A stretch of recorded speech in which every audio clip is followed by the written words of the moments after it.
ఇప్పుడు రెండు చేతులు ఒకసారి పైకెత్తి విశ్వాసముతో నా స్తుతులు దేవుని దగ్గరికి వెళ్తున్నాయి అన్న వాళ్ళ స్తోత్రాలు చెప్పండి.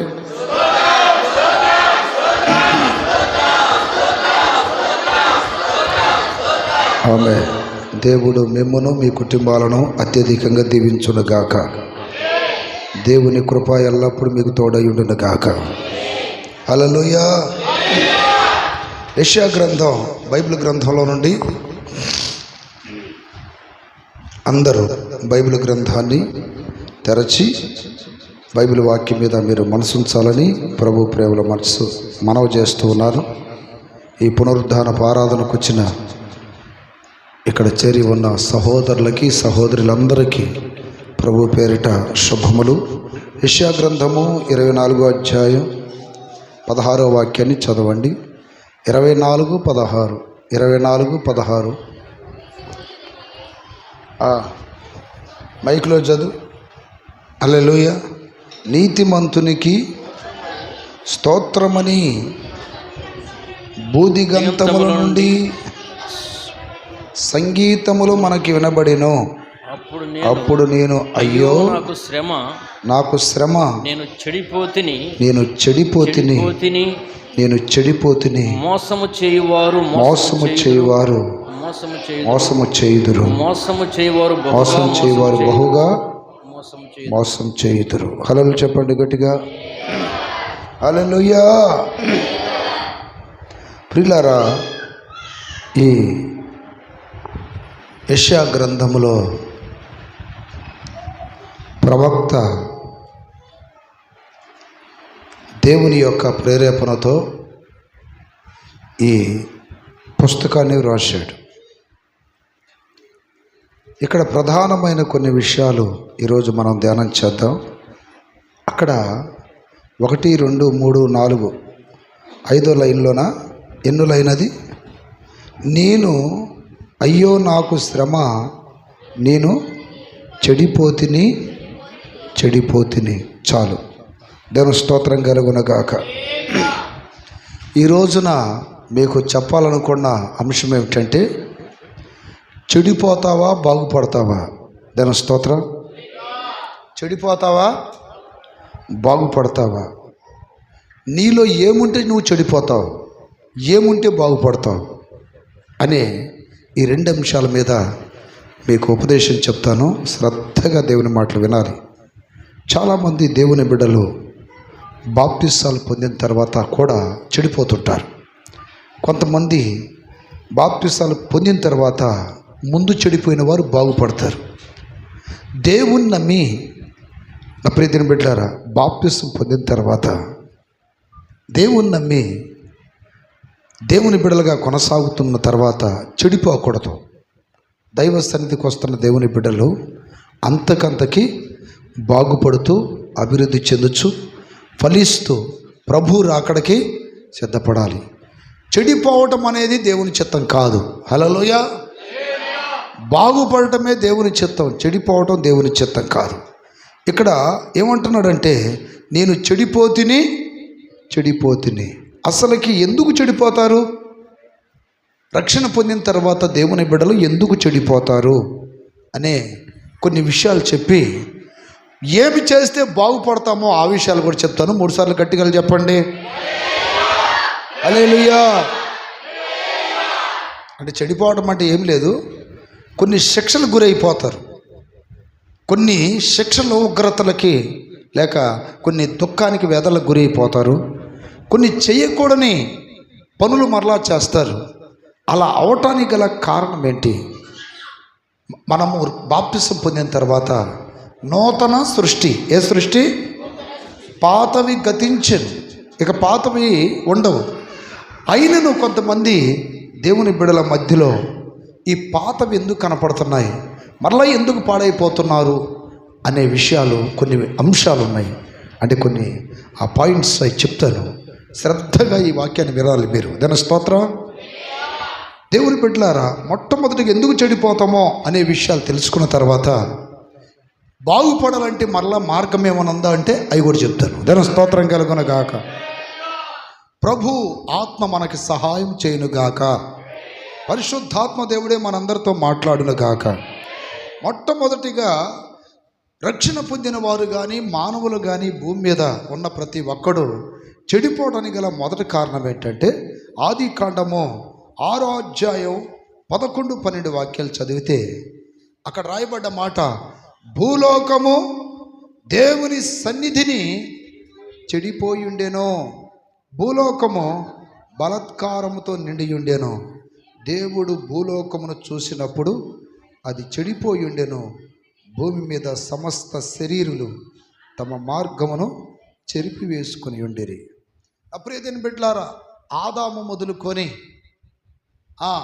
నోవాహు వరకు ఉన్నటువంటి జనరేషన్ మొత్తాన్ని దేవుడు జలప్రలయముతో చంపేశాడు. దేంతో చెప్పాడు? జలప్రలయముతో, అంటే నీళ్లతో చంపేశాడు. దేని స్తోత్రం కలుగునుగాక. నీళ్లతో దేవుడు చంపేసేసాడు. ఎందుకు జరిగింది? ఆదాము మొదలుకొని నోవాహు వరకు ఎన్ని వేల మంది ఉంటారు, ఎన్ని లక్షల మంది ఉంటారు, కానీ ఆ జనరేషన్ మొత్తాన్ని దేవుడు చంపేసేసాడు. కారణం ఏంటంటే దేవుని ఎదుట వారు చెడిపోయారట. ఏమైపోయారు? ఎందుకు చెడిపోయారు అంటే కొన్ని విషయాలు చెప్తాను. అక్కడ ఏమని రాయబడింది? వారి ఊహలు తలంపులు చెడిపోయినాయి అంట. దేవుని స్తోత్రం. రెండోది, బలాత్కారం ఎక్కువైపోయిందంట. బలాత్కారం అంటే ఏంటి? తెలుగు బైబిల్లో బలాత్కారం అనేది, ఇంగ్లీష్ బైబిల్లో వైలెంట్ అని ఉంటుంది. దాని స్తోత్రం. Silent and violent. సైలెంట్ అంటే నిశ్శబ్దం, వైలెంట్ అంటే అల్లరి లేక గొడవ, ఇష్టానుసారమైన జీవితం, దాన్ని వైలెంట్ అంటారు. అయితే బలాత్కారం ఎక్కువైపోయింది. దైవ భయం లేదు. మనల్ని సృష్టించిన సృష్టికర్త ఒక ఆయన ఉన్నాడు. ఆయన మనల్ని ఎందుకు సృష్టించాడు, ఎందుకు బ్రతకటానికి మనల్ని ఆయన కృపించి కాపాడుతున్నాడు అనే జ్ఞానం మర్చిపోయి ఎవరికి నచ్చినట్టు వాళ్ళు ప్రవర్తించారంట. ఈ రోజున రక్షించబడ్డ దేవుని బిడ్డ, నువ్వు బాప్తిసం పొందిన తర్వాత నీ ఇష్టానుసారంగా నువ్వు బ్రతికితే చెడిపోతావు. చెడిపోయిన వాళ్ళని చూసి సైలెంట్గా ఉన్నాడు దేవుడు. ఆయన ఉగ్రతను పంపించాడు. అంటే ముందు దేవుని శిక్ష ఒక వ్యక్తి మీదకి రాకముందు ముందు చెడిపోతారు.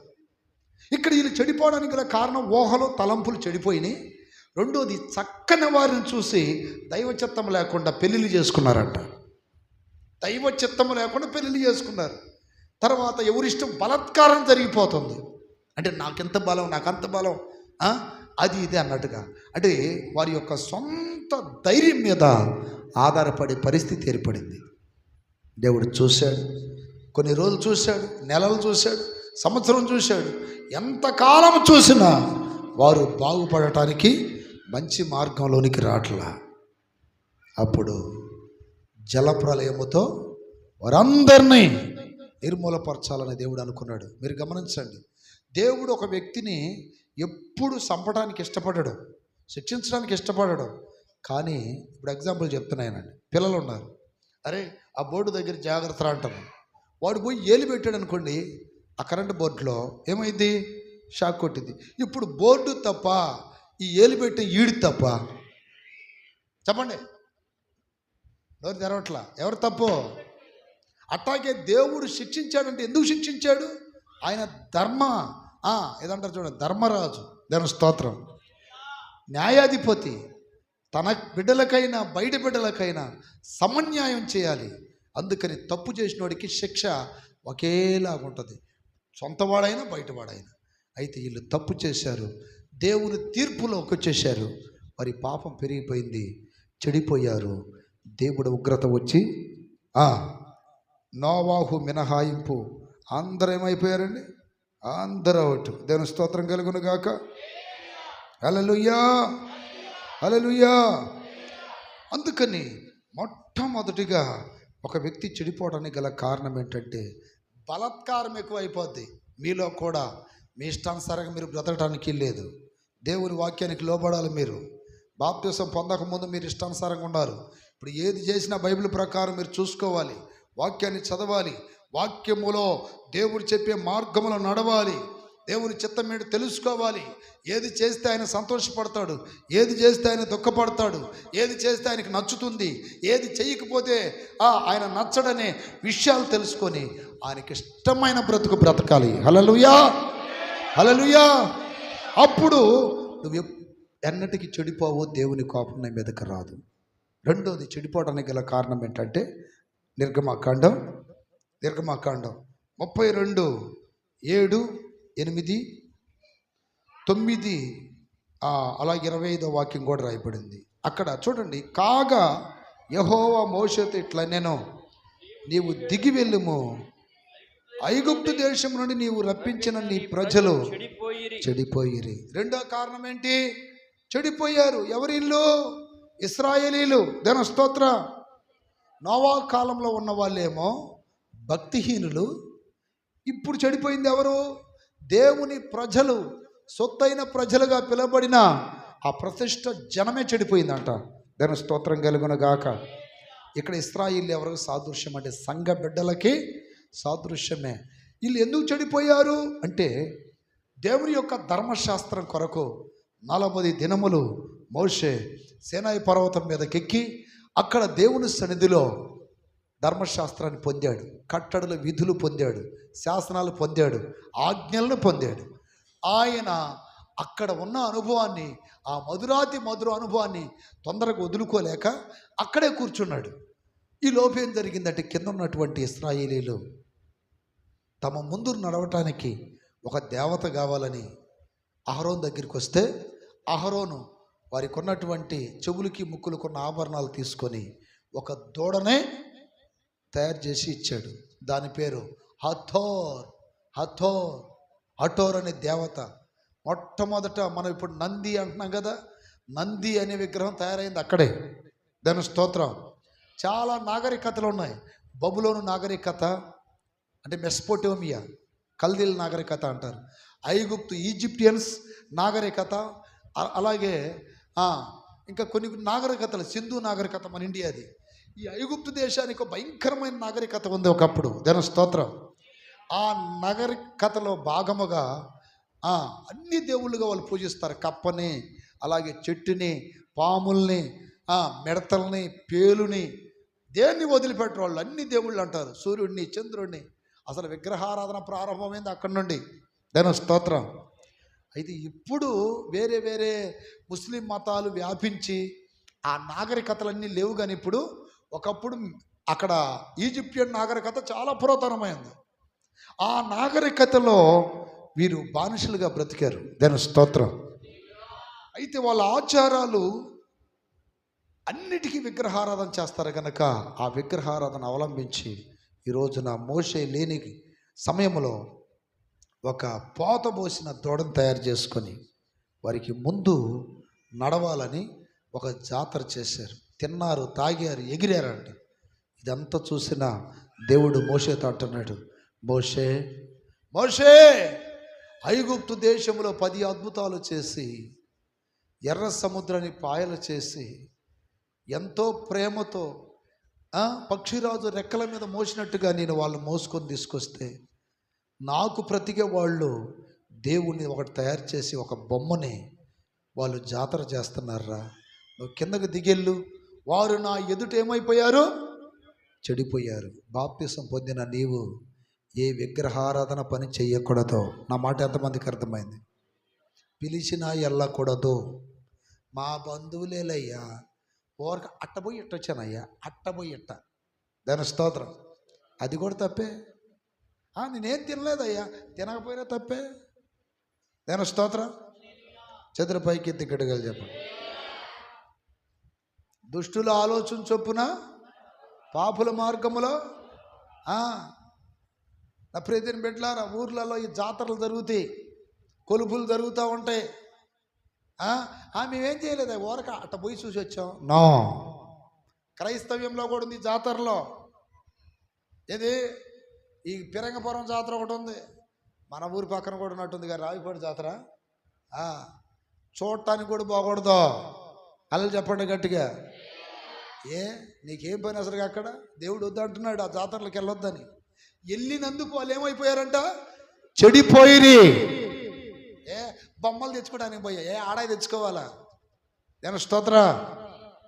ఈ విగ్రహారాధన పండగలు వచ్చాయి కొన్ని, ఈ సంక్రాంతి, దసరా, ఇట్లా. నేను పేరిచ్చారులో చాలామందికి చెబితే ఈ సంవత్సరం చాలామంది ఆ చక్రాలు అరిసెలు చేసుకోవాలా. నేను చెప్పాను, కావాలంటే తర్వాత చేసుకోండి, దాని తర్వాత చేసుకోండి, ఇప్పుడొద్దు అని చెప్తే చాలామంది చేయలేదుగా పండగ. దాని స్తోత్రం. ఎందుకంటే విగ్రహారాధన చేయటం కూడా మనం ఏమైపోయినట్టు, చెడిపోయినట్టే. నువ్వు ఒప్పుకున్నా ఒప్పుకోపోయినా. చాలామంది మందిరాలకు వెళ్తారు కానీ సత్యాలు తెలియదు. అయ్యో సంక్రాంతి అమ్మాయినను అబ్బాయిని పిలిపించుకుందామా ఇంటికి, ఎట్లుంటుంది? కుర్తి భక్తి. మిగతా రోజులు పిలిపించుకోవా? కొత్త అల్లుళ్ళు వస్తారు కదయ్యా, కొత్త అల్లుళ్ళు వస్తారా? ఎవరి సిద్ధాంతం అది అసలుకి? క్రైస్తవ సిద్ధాంతమా? క్రైస్తవ సిద్ధాంతం అని మీరు చూపించండి. దాని స్తోత్ర. అది విగ్రహారాధనే. అలాంటి అన్యకార్యం చేసినందుకు ఇలా ఏమన్నాడు దేవుడు? చెడిపోయిన సంతానం అంటున్నాడు. అందుకని అన్యకార్యాలకి మక్కువ చూపొద్దు, ఆసక్తిని కనపరచొద్దు. ఎవరైనా మిమ్మల్ని అట్టాటివాడికి రమ్మన్నప్పుడు సున్నితంగా తిరస్కరించండి. నిన్నటి కాలంలో అప్పుడేదని పెట్టారా, మా బాబాయ్ కూతురు ఒక అమ్మాయి మ్యారేజ్, ఆ కూతురు కాదు, కూతురికి హల్లెలూయా. ప్రతి సంవత్సరం బాబాయ్ వాళ్ళు ఉంటే వాళ్ళు ఆ బాధ్యతకి వెళ్తారు. నన్ను రమ్మన్నారు, నేను రానన్నా. ఎందుకనంటే అది ద్వారణాలలో జరుగుతుందంట పెళ్ళి. దాని స్తోత్రం. చెప్పాను, అసలు మీరు నన్ను అడగటమే చాలా తప్పు. అన్య కార్యాలకు మేము ఎలా వస్తాం? మీరు ఎంత బాధపడ్డా మేము రాకూడదు. ఏదో బాధపడతారు వాళ్ళకి తెలియనప్పుడు. దాని స్తోత్రం. కానీ మనం ఏ లిస్టులో పడిపోతున్నాం అలా వెళ్తే? హల్లెలూయా. నిద్రపోవటానికి ఫస్ట్ స్టెప్ ఏంటంటే గడ్డం కింద చెయ్యి తీయండి. నిద్రపోవటానికి ఫస్ట్ గేర్ అది. ఏ గేరు? ఫస్ట్ గేర్ ఏంటి? మీరు రిప్లై ఇస్తేనే నేను సప్లై ఇస్తానని చెప్తున్నా. చేతులు పైకెత్తే గట్టిగా చెప్పాలి హల్లెలూయా. అన్య కార్యాలకి ఏం లేదయ్యా, తిరుపతిలో పెళ్ళి అంట, ఊరికి అట్టపోయిట్టు చూసేస్తా, అట్టపోయిట్ట. దేవుడు అంటున్నాడు అసలు వాటి పేరు కూడా ఎత్తకూడదు. తన స్తోత్రం కలుగునుగాక. అది క్రైస్తవ అన్యుల విగ్రహారాధన అయితే ఈరోజు నీ మరియమ్మ బొమ్మ, ఏసై బొమ్మ అని ఊరేగిస్తున్నారు దరిద్రులు. ఇది కూడా విగ్రహారాధన కదా? చెప్పండి. ఆ పిరంగపురంలో పెద్ద ఏం కడతారు? పెద్ద ప్రభలో పిరంగపురంలో కడతారు. అజ్ఞానంలో ఉన్నారు, ఏం చేద్దాం? ఎందుకంటే పిల్లలు ఆడుకునే బొమ్మల కోసం వెళ్ళాం, అవి తెచ్చుకోవడానికి మనమేం పాటించాం. దేని స్తోత్రం కలుగును. ఇలాంటి వాడు ఎవడంటే వీడు దొంగతనం చేయడు కానీ దొంగలకు కూడి ఉండి పెడతాడు వీడు. దేని స్తోత్రం. ఆ మాట ఎంతమందికి అర్థమైంది? నువ్వు వింటే లేకపోతే లేదు. ఒకటి, అన్య కార్యాలకు లోబడ్డారు. అలాగే నా ప్రియదిన బిడ్డలారా, 9వ వాక్యం కూడా చదవండి. అక్కడ 32:9. ఇదిగో మరి యెహోవా ఇట్లా నేను చూచి ఉన్నాను, ఇదిగో వారు లోబడిన ప్రజలు. రెండోది చూడండి, విగ్రహారాధనకు ఆసక్తి చూపినా చెడిపోయినట్టే. దేవుని వాక్యానికి, ఇప్పుడు దేవుని వాక్యాలు ఎన్నో చెబుతున్నా, మీకు వాక్యం చేయడానికి ఎన్నో నిద్రలు కాస్తా నేను. దాని స్తోత్రం. రాత్రి నేను ఈ సబ్జెక్టు పూర్తి చేయడానికి 4 అయింది నాకు. హలో చెప్పండి గట్టిగా. మీరు ఊరక తిని బయటికి పోయి వదిలేశారనుకోండి, చెప్పకపోతే నాకు శిక్ష, తర్వాత వినకపోతే ఇంకా నేను చెప్పను ఆ మాట, మీరే అనుకోండి.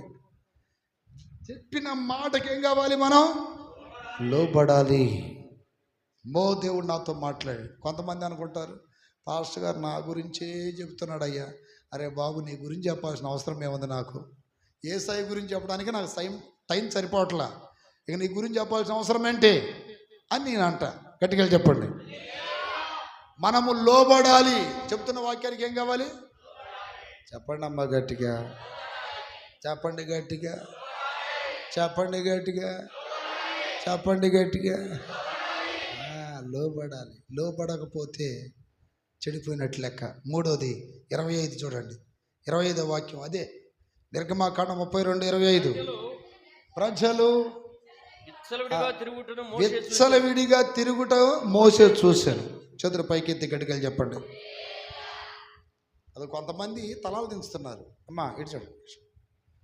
ఇక్కడ 3 పాయింట్లు చెప్పా. చెడిపోయిన వాళ్ళకి గుర్తేందయ్యా అంటే, ఒకటి అన్య కార్యాలకి ఆకర్షించబడటం, రెండోది లోబడకపోవటం, మూడోది విచ్చలవిడిగా తిరగటం. ఏంటి చెప్పండి? విచ్చలవిడి అంటే ఏంటి చెప్పండి? ఇప్పుడు విచ్చలవిడి అంటే ఏంటి? అర్థం ఏంటి? విచ్చలవిడి అంటే అర్థం ఏంటి? కొంతమంది అంటారు చూడ, విచ్చలవిడిగా తిరుగుతున్నారు రా వీళ్ళు అంటారు. ఒక క్రమం లేని వ్యక్తుల్ని ఏమంటారు చెప్పండి? ఆ మధ్య ఒక సహోదరికి భర్త చచ్చిపోయాడు. వాళ్ళలో వచ్చి నా దగ్గరికి వచ్చి ఏమన్నారు తెలుసా? విచ్చలవిడిగా తిరుగుతుందయ్యా మా కోళ్ళ అంటున్నారు. దేవుని స్తోత్రం. అంటే లెక్కలేని స్థితి. విచ్చలవిడి అంటే ఇంకో మాటలో చెప్పాలంటే నచ్చిన విధానంలో బ్రతకటం. దేవుని బిడ్డలు తమకు నచ్చినట్టు బ్రతకూడదు. ఎవరికి నచ్చినట్టు జీవించాలి? దేవునికి నచ్చినట్టు. ఒకవేళ నీకు నచ్చినట్టు, మనుషులకు నచ్చినట్టు, ఇష్టానుసారంగా నా ఇష్టం, నేను ఉండేది ఇంతేనంటావా, నువ్వు చెడిపోయావని గుర్తు. నువ్వు ఒక అధికారానికి లోబడట్లేదు, ఒక నడిపింపుకు లోబడట్లేదు, పెద్దలకు లోబడటం లేదు, ఒక క్రమానికి లోబడటం లేదు. సంఘాల్లో కూడా నీ ఇష్టానుసారం నువ్వు బ్రతుకుతున్నావేమో. దేవుని స్తోత్రం. దేవుడు అనుక్షణము నీతో మాట్లాడుతున్నా, నేనుండేది ఇంతే, నేను ఎవరికి లోబడినో, ఎవరి మాట విన్నో, నా బ్రతికింతే, నాకు ఎవరు చెప్పకూడదనంటే దానినే విచ్చలవిడి బ్రతుకంటారు. దేవుని స్తోత్రం కలుగునగాక. ఒక దైవ భయం కావాలి, అప్పగించుకునే బ్రతుకు కావాలి నీకు. వాక్యానికి అప్పగించుకోవాలి, సేవకులకు అప్పగించుకోవాలి, దేవుని కృపకు అప్పగించుకోవాలి, పరిశుద్ధాత్మకు అప్పగించుకోవాలి. అప్పగించుకుని ఎంతో భయముతో భక్తితో నీవు బ్రతకకపోతే విచ్చలవిడి బ్రతుకు అంటారు. ఆ విచ్చలవిడిగా బ్రతికింది బైబిల్లో ఎవరో తెలుసా మీకు? బుద్ధి లేని కన్యకలు విచ్చలవిడిగా బ్రతికారు. అంటే వాళ్ళ ఇష్టం, నూనె తెచ్చుకుంటే తెచ్చుకున్నారు, లేకపోతే లేదు. హల్లెలూయా, హల్లెలూయా. ప్రియ దేవుని బిడ్డలారా, విచ్చలవిడి ప్రవర్తన దేవుడికి నచ్చదు. నువ్వు బాప్తిసం తీసుకోవచ్చు, దైవ సన్నిధికి రావచ్చు, నీ అంతరంగములో ఒక నియమం ఉంటుంది, సాతాను నియమము. ఆ నియమం ప్రకారంగా నువ్వు బ్రతికి దేవుని క్రమానికి విరుద్ధంగా జీవిస్తే అది విచ్చలవిడి బ్రతుకు. అలాంటి వారు కూడా దేవుని దృష్టిలో ఏమైపోయారు? చెడిపోయినట్టు. దేవుని స్తోత్రం కలుగునుగాక. హల్లెలూయా. అందుకని విచ్చలవిడిగా బ్రతకమాకండి. ఒక ఆర్డర్కి లోబడండి. ఉదయాన్నే లెగవాలి, పొద్దున్నే ప్రార్థన చేసుకోవాలి, సాయంత్రం కుటుంబ ప్రార్థన చేసుకోవాలి. అందరం కూర్చొని కాస్త వాక్యం చదవాలి. చదువు లేదంటావా? వాక్యం వినండి. ఇది ఇట్లాంటి వీడియోలు యూట్యూబ్లో పెడుతున్నాం కదా, వినండి. సాయంత్రం కల్లా మీరు ఏదో ఒక విధంగా ఆధ్యాత్మికమైన కార్యక్రమంలో ఉండాలి. లేదు పనులు చేసుకుంటున్నా అలసిపోతాంటే అది కుదరదు. అట్లాంటి ఎదురు మాట్లాడితేనే ఏమవుతున్నట్టు? విచ్చలవిడిగా తిరుగుతున్నట్టు. దేవుని స్తోత్రం. ఇక్కడ వాళ్ళు విచ్చలవిడిగా ఎవరికి లోబడకుండా వాళ్ళ ఇష్టానుసారం బ్రతుకుంటే మోషే చూశాడంట. అంటే ఎవరు చూశారు? నడిపించే నాయకుడు చూశాడు. ఏంటి విశ్వాసులు ఎట్ట అయిపోయారు? హల్లెలూయా. కొంతమంది విశ్వాసులు చూసినప్పుడు నాకు అట్నే అనిపిస్తుంది, నిజంగా చెప్తున్నా. ఏంటి వీళ్ళకి ఒక క్రమంగా ఉండరా, ఒక పద్ధతిగా ఉండరా, ప్రార్థనలు చేసుకోరా, ఉపవాసాలు ఉండరా, ఏంది ఇలా బ్రతుకులు ఎట్లున్నాయని బాధ కలిగింది. అప్పుడే దేని బిడ్డలారా, నడిపించే నాయకుడు ఎంత బాధపడుతున్నప్పుడు దేవుడు ఇంకెంత బాధపడతాడు. అందుకని విచ్చలవిడి ప్రవర్తన సరిదిద్దుకోవాలి, సరి చేసుకోవాలి. హల్లెలూయా, హల్లెలూయా. క్రమం ఏర్పాటు చేసుకోవాలి. ప్రతి వారం నేను శనివారం ఉపవాసం ఉండాలి, బుధవారం కూడా కుదిరితే ఉంటాను, ఎందుకంటే నల్లగొట్టుకోవాలి. దేవుడు నాతో మాట్లాడుతున్నాడు. నమ్మకంగా దైవ సన్నిధికి వెళ్ళాలి, ఆయన స్తుతించాలి, ఆరాధించాలి. నేను పని దగ్గరికి వెళ్ళినా ఎక్కడ ఉన్నా నా బ్రతుకు నేను చాలా జాగ్రత్త కాపాడుకోవాలని వాక్యం ప్రకారం నీ జీవితాన్ని సరి చేసుకోవాలి. చేతుల పైకి ఎత్తి గడుగలు చెప్పండి. ఎక్కడ పోయినా ఏ భయం కావాలి? దైవ భయం ఉంటే విచ్చలవిడిగా బ్రతకరు, విచ్చలవిడిగా బ్రతకరు.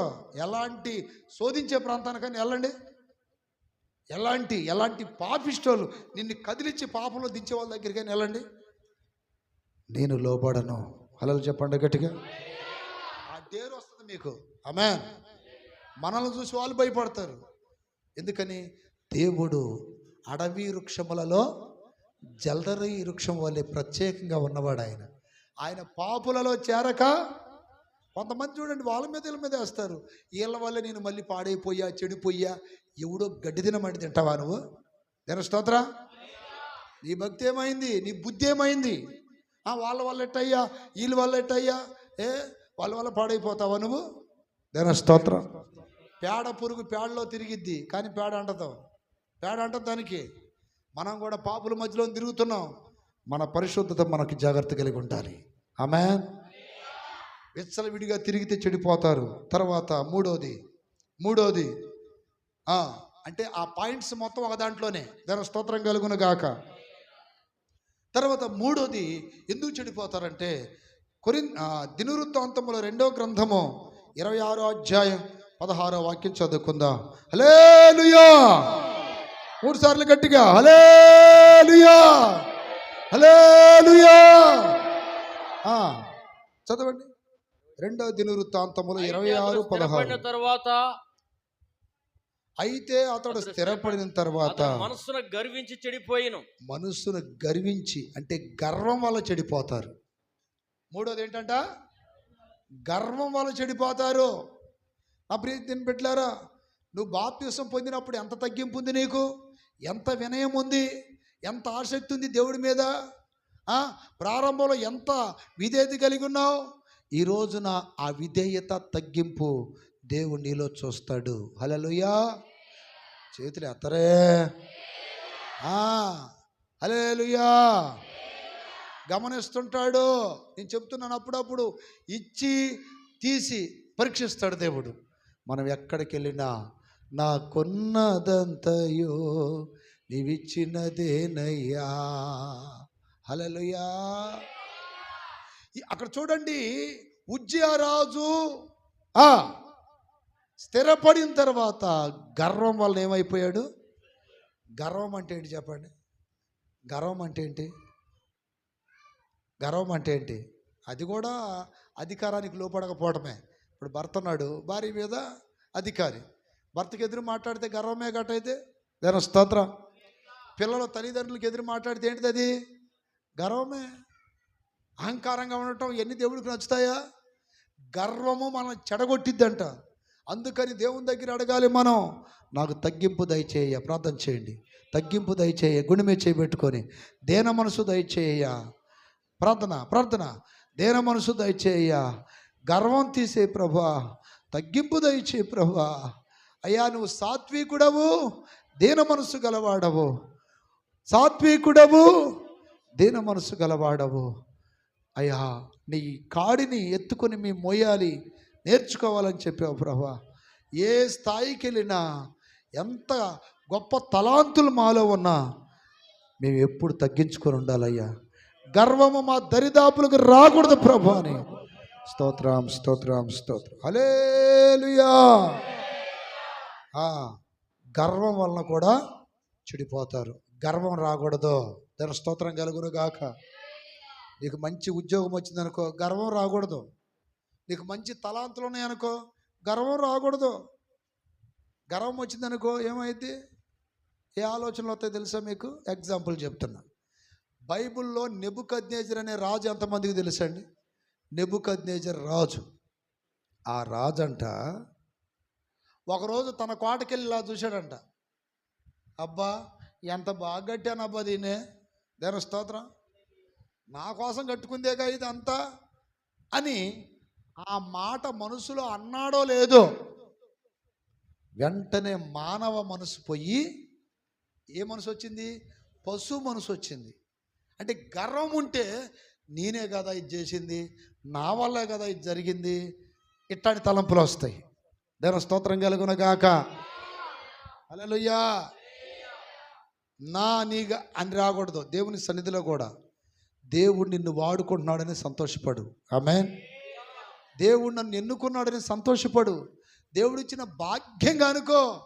నేనే నేనే అనేది రాకూడదు. ఆ రాజు నేనే కదా కట్టింది అన్నాడు. మానవ మనసు పోయింది, పశువు మనసు వచ్చింది. ఒకసారి దానియేలు గ్రంథం తీయండి. అతను గర్వించటం వలన నా ప్రియమైన బిడ్డలారా 7 సంవత్సరములు గడ్డి మేయాల్సి వచ్చింది. దేవుని స్తోత్రం కలుగునగాక. హల్లెలూయా. 4వ అధ్యాయము 37వ వాక్యం అంటున్నాడు. అంటే మళ్ళీ మామూలు మనసు వచ్చిన తర్వాత నేను పరలోకపు రాజు యొక్క కార్యములను సత్యములను ఆయన మార్గములో న్యాయములై ఉన్నవని. హల్లెలూయా. అక్కడ అంటున్నాడు, ఇలాగూ నెబుకద్నెజరును నేను పరలోకపు రాజు యొక్క కార్యములనియు సత్యములనియు ఆయన మార్గములు న్యాయములనై ఉన్నవనియు గర్వముతో నటించే వారిని. చూసారా, గర్వముతో నటించకూడదు. ఎంతటి వాడను నేను, కృతజ్ఞతలు చెప్పాలిగా. ఏముంది నాయన, ఎంతగా ప్రేమిస్తున్నావు ప్రభా నన్ను. హల్లెలూయా. ప్రతిదానికి మనం కృతజ్ఞతలు చెప్పాలి. దాని స్తోత్రం. నేను రాత్రి దేవుణ్ణి స్తుతించే సమయంలో దేవుడు నాతో చెప్పిన మాట, లేని దాన్ని బట్టి విసుగుపడొద్దు, ఉన్నదాన్ని బట్టి నన్ను స్తుతించు అన్నాడు. దాని స్తోత్రం కలుగునగాక. లేని దాన్ని బట్టి విసుగు చెందొద్దు, అది ఇవ్వలేదే ఇది ఇవ్వలేదని బాధపడద్దు. ఉన్నదాన్ని బట్టి స్తుతించు. చేతుల పైకెత్తి గట్టిగా చెప్పండి. నీకు కలిగిన దాన్ని బట్టి దేవుని కృతజ్ఞతలు చెప్పాలి. ఒక దైవజనుడు 15 పైసలు తీసుకొని ఒక అరటికాయల బండి దగ్గరికి వెళ్ళాడంట, బాగా ఆకలితో. ఆ అరటికాయల బండి దగ్గరికి వెళ్ళి, అయ్యా నాకు ఒక అరటికాయ కావాలి, బాగా ఆకలి అవుతుంది, ఇస్తావా? నా దగ్గర 15 పైసలే ఉన్నాయి అయ్యా అన్నాడు. 15 పైసలకు రాదు, పావలైతే వస్తా అన్నాడంట. దేవుని స్తోత్రం. నా కాడ ఎంతకంటే ఎక్కువ లేవయ్యా, బాగా ఆకలి అవుతుంది. 5 అంటే కుళ్ళిపోయిన, ఒక బాగా నిగనగలాడి కుళ్ళిపోయింది ఉంటుంది చూసారా, ఆ కుళ్ళిపోయిన అరటికాయ ఇచ్చాడంట ఆ అరటికాయల బండి అతను. 5కి తీసుకోపో, దీనికి ఎంతకంటే ఎక్కువ రాదని. అవి తిని ఆ దారిలో వస్తున్నటువంటి ఒక కొలాయి దగ్గర నీళ్ళు తాగి, అయ్యా ఈరోజు ఈ మంచి ఆహారం పెట్టినందుకు స్తోత్రం అన్నాడంట. చెప్పండి. ఈ మంచి ఆడబెట్టింది ఏ ఆహారం చెప్పండి అమ్మా? కుళ్ళిపోయిన ఆహారం. ఈ ఆహారం పెట్టినందుకు స్తోత్రం. ఆ మాట అన్నది ఎవరో తెలుసా? ఎవరు చెప్పండి? కేఏ పాల్. దాని స్తోత్రం కలుగునగాక. డాక్టర్ కేఏ పాల్ గారు. ప్రపంచములో ఆయన దేవుడు. బోయింగ్ విమానం అనేది ప్రపంచంలో ఎవరికి లేదు, ఆయనకు ఒక్కడికే ఉంది. దాని స్తోత్రం. ఆయన ఒకరోజు సాక్ష్యం చెప్తున్నాడు. కానీ ఇప్పుడు పరిస్థితి వద్దులేండి, ఒకప్పుడు ఆయన రేంజ్ ఏంటి తెలుసు అసలుకే. దాని స్తోత్రం. ఆ కుళ్ళిపోయిన అట్టికాయ తినే పరిస్థితి కూడా లేదంటే అప్పుడు సేవకు వచ్చిన కొత్తలో. ప్రతి దానికి నేను దేవునికి ఏం చెల్లించాను? గర్వం లేకుండా అన్నీ తిన్నాను, అన్నీ భరించాను, అన్నీ తట్టుకున్నాను. ఈ రోజున ఆ బోయింగ్ విమానం నాకు ఒక్కడికే ఉంది ప్రపంచంలో అని సాక్ష్యం చెప్తున్నాడు. నిజమే కదా? తగ్గింపు దీనత్వం అనేది ఏ దేవుని బిడ్డకైతే ఉంటుందో ఆ వ్యక్తి దేవుణ్ణి ప్రశ్నించడు. నాకు ఇదే ఎందుకు ఇచ్చావు, వాళ్ళలాగా నన్ను ఎందుకు ఉంచలేదు అని అడగడు దేవుణ్ణి. ఏది ఇచ్చాడో దానికి స్తోత్రాలు చెప్తాడు. ఎంతమందికి అర్థమైంది మాట? హల్లెలూయా. ప్రతిదీ మంచిదే అనాలి మనం. అర్థమైందా? ఇప్పుడు నాకు ఈ డ్రెస్ ఇచ్చాడు దేవా, ఈ మంచి డ్రెస్ ఇచ్చినందుకు స్తోత్రం. హల్లెలూయా. ఇంక విశ్వాసం ఇచ్చాడు దేవుడు. మీ అందరిని బట్టి అయ్యా ఈ మంచి విశ్వాసం ఇచ్చినందుకు. అంతే. ఇచ్చిన దాన్ని మంచిగా దేవుణ్ణి కనపరచాలి మనం. దేవుని స్తోత్రం కలుగునగాక. కొంతమంది దేవుణ్ణి నిందిస్తుంటారు. వాళ్ళకి ఇచ్చావు మాకు ఎందుకు ఇలా, వాళ్ళకి చేసావు మాకు ఎందుకు చేయలే అని. అదే గర్వం అంటే. హల్లెలూయా. గర్వం అనేది ఏ కాడికి ఎక్కిపోవాలనే తలంపులు, తగ్గింపు అనేది ఉంచుకునే తలంపులు. అంటే అన్నారు చూడండి, సాతాన్ని ఎక్కిపోవాలనుకుంటే దేవుడు దిగి వచ్చాడంట కిందకి. అంటే తగ్గింపు కలిగిన యేసయ్య ఏం చేశాడు? సాతానుడు ఎక్కిపోవాలని ప్రయత్నం చేస్తున్నాడంట. లేని దాని కొరకు ఎక్కిపోమాకండి, పడతారు. దేవుడు ఎక్కియాలి మనల్ని. అందుకే కీర్తనకారుడు అంటాడు, ఎక్కలేని ఎత్తైన కొండ ఎక్కించుము నన్ను పరిశుద్ధ కొండ, ఎక్కలేని ఎత్తైన కొండ ఎక్కించుము నన్ను పరిశుద్ధ కొండ. హల్లెలూయా. ఎక్కలేని ఆయన ఎక్కియాలి, కానీ మనకై మనం ఎక్కేవాడి పడిపోతాం కింద. దేవుని స్తోత్రాలు చెప్పండి. అందుకని నా ప్రియమైన బిడ్డలారా, గర్వపు తలంపులన్నీ ఏ కాడికి గొప్పగా ఉండాలని ఆలోచనలు వస్తాయి. అవి రాని మాకండి. కలిగిన దాన్ని బట్టి ఏం చేయాలి? ప్రభువుని నోరెత్తండి, నోరెత్తండి. ఏం చేయాలి? హల్లెలూయా. అదిగా చివరిలో అసలు నోరెత్తట్లా. ఏం చేయాలి? కలిగిన దాన్ని బట్టి ఏదిస్తే అది స్తోత్రం అయ్యా అంటమే. అది కావాలి ఇది కావాలని ఏం దేవుడు నాకు ఎక్కడ చేశాడు అనకూడదు. మనం ఇచ్చిన దాన్ని బట్టి దేవునికి. నాలుగోది, చెడిపోవడానికి గల కారణం ఏంటంటే, చాలామంది దేవుని బిడ్డలు దేవుని నమ్ముకున్న కొన్నిసార్లు దేవుడు లేడని అనుకుంటారంట మనసులో, వాళ్ళు చెప్పే మాటలకి. హల్లెలూయా. అసలు దేవుడు ఉంటే మాకు ఎందుకు ఎట్లా చేస్తాడు? దేవుడు లేడు, గీవుడు లేడు. 14వ కీర్తన 1వ వాక్యం 4వ పాయింట్. దేవుడు లేడని బుద్ధిహీనులు అనుకొందురు. చూడండి, ఈ బ్యాచ్ అంటే ఇల్లు చెడిపోయిన వాళ్ళు. దేవుడు ఉన్నాడని ఎంతమంది నమ్ముతారు చెప్పండి? ఉన్నాడా లేడా? అమ్మ ఆ చివర అక్కాయలారా, ఆమెం తలకాయ పట్టుకుని తల్లి, ఉన్నాడా లేడా దేవుడు? వినండి వినండి. ఏదో కొంతమంది తలకాయల కిందకేశారు. వినండి ఈ వాక్యం. దేవుని స్తోత్రాలు చెప్పాలి గట్టిగా. నేనేదో నా సబ్జెక్ట్ చెప్పుకుంటూ పోయాను అనుకోండి, మీకు అర్థమై సావదు. అందుకని చెప్తున్నా, జాగ్రత్తగా వినండి. ఇటే చూడండి. దేవుని స్తోత్రం కలుగును గాక. ఏంటి? దేవుడు లేడని వారు ఎవరండి? చెడిపోయిన వారు. అబ్బో, అంటే మీరు బాగుపడ్డోళ్ళ? దేవుడు ఉన్నాడా లేడా? ఉన్నాడా లేడా?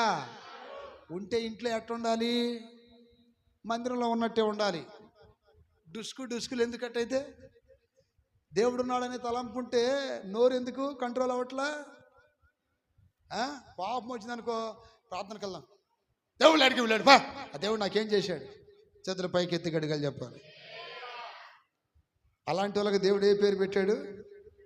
బుద్ధిహీనులు. ఏ హీనులు? బుద్ధి లేదు వీళ్ళకి. దేవుని స్తోత్రం కలుగును గాక. చాలామంది దేవుడు ఆడున్నాడు రా, హల్లెలూయా, దేవుడు ఆడున్నాడు రా, ఆడున్నాడు సూఫీ అంటుంటారు చూడండి. అంటే వాళ్ళు అడిగిన వెంటనే మనం ఏం చేయాలంట? దేవుని చూపించాలంట. నేను స్తోత్రం. రమ్మన్నప్పుడు కుక్కలే రావట్లా, దేవుడు ఆడొస్తాడు. కుక్కలు పిలిచి వస్తున్నాయా? ఆడ దేవుడు ఆడొస్తాడు. జాగ్రత్త, దేవుడు ఉన్నాడు. హల్లెలూయా. ఫ్యాన్ తిరుగుతుంది పైన, ఫ్యాన్ కనపడుతుంది, కానీ ఫ్యాన్ తయారు చేసినోడు మనకు కనపడతాడా? హల్లెలూయా. ఫోన్ ఉంది, ఫోన్ కనపడుతుంది, ఫోన్ తయారు చేసినోడు మనకు కనపడుతున్నాడా? విమానం ఉంది, విమానంలో పైలట్ మనకు కనపడతాడా కింద? అట్లాగే సృష్టి కనపడుతుంది, సృష్టికర్త దేవుడు మనకు కనపడతాడా? హృదయ శుద్ధి గల వారికి కనపడతాడు. ఇప్పుడు ఎగ్జాంపుల్ అండి, దేవుడు కాలు పెట్టుకోవటానికి చాలన్నటువంటి భూమి మీద ఆయన్ని ఏ ఆలయములో ఇంట్లో నివాసం చేయటానికి మనం కట్టగలం? దేవుని స్తోత్రం కలుగును గాక. అందుకని చాలామంది బుద్ధిహీనులు దేవుడు లేడు బోడు లేడు అనేటాడి పనికి మళ్ళీ మాటలు చెబితే, దేవుడు లేడు అంటగా, దేవుడు ఉంటే నాకు ఎందుకు ఇటు చేయడు అటు చేయడు? నువ్వు అనుకున్నవి చేయడానికి కాదు ఆయన ఉంది. ఆయన అనుకున్నవి నువ్వు చెయ్యాలి. నువ్వు అనుకున్నవి ఆయన చేస్తే ఆయన దేవుడు ఎట్ట అవుతాడు? నేను స్తోత్ర. ఆయన అనుకున్నవి చెప్పండమ్మా, ఆయన అనుకున్నవి మనం చేయాలి. మనం అనుకున్నవి ఆయన చేయడు, ఆయనకి ఇష్టమైతే చేస్తాడు. అట్లాంటప్పుడు ఆ దేవుడు లేడు, దేవుడు ఉంటే ఇవన్నీ ఎందుకు జరుగుతాయి, అవి ఎందుకు జరుగుతాయి అనకూడదు. దేవుడు లేడని చాలామంది బుద్ధిహీనులు అనుకొని అట్ట కూడా ఏమైపోతున్నారు? చెడిపోతున్నారు. దేవుని స్తోత్రం కలుగును గాక. హల్లెలూయా. ఐదవది నా ప్రియ దేవుని బిడ్డలారా, సామెతల గ్రంథం 11:14 చదవండి. సామెతల గ్రంథం 11:14. హల్లెలూయా. దేవుడు ఉన్నాడు, ఆయన నిన్న నేడు నిరంతరం ఉన్నాడు, ఏకరీతిగా ఉన్నాడు. భూమి ఆయన పాదపీఠం, ఆకాశం ఆయన సింహాసనం. ఆయన అన్ని చోట్ల ఉండేవాడు, అంతర్యామి. దేవుని స్తోత్రం. సర్వాంతర్యామి. హల్లెలూయా. నాయకులు లేని జనులు చెడిపోదురు. నాయకులు లేని జనులు ఏమైపోతారు? ఇప్పుడు మీ మీద నాయకుడు కావాలా వద్దా చెప్పండి? కావాలా వద్దా? చేతులు ఎత్తి చెప్పరే. ఎవరు నాయకులంటే?